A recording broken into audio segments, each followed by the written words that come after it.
Penjabat Gubernur Aceh Bustami Hamzah bersama Forkopimda Aceh melepas peserta pawai takbir Idul Fitri 1445 Hijriah. Meski kota Banda Aceh diguyur hujan sejak siang hari, namun suasana pelepasan peserta pawai di gerbang depan Masjid Raya Baitur Rahman berlangsung meriah pada Selasa 9 April 2024 malam.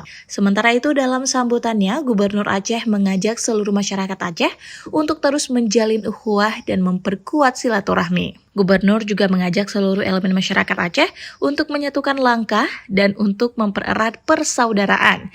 Kita padukan potensi yang kita miliki, katanya. Ingatlah bahwa kesuksesan pembangunan Aceh bukan hanya semata-mata terletak pada pundak pemerintahan saja, melainkan semua kita memiliki andil untuk mensukseskan pembangunan. Prosesi pelepasan peserta pawai ditandai dengan peh tambo atau pemukulan beduk yang dilakukan oleh Gubernur didampingi oleh seluruh unsur Forkopimda Aceh.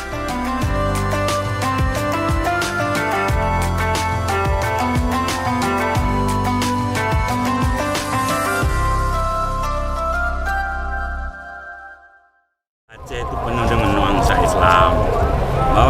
Bahwa ini sebuah tradisi menunjukkan bahwa nuansa keislaman itu perlu dilestarikan.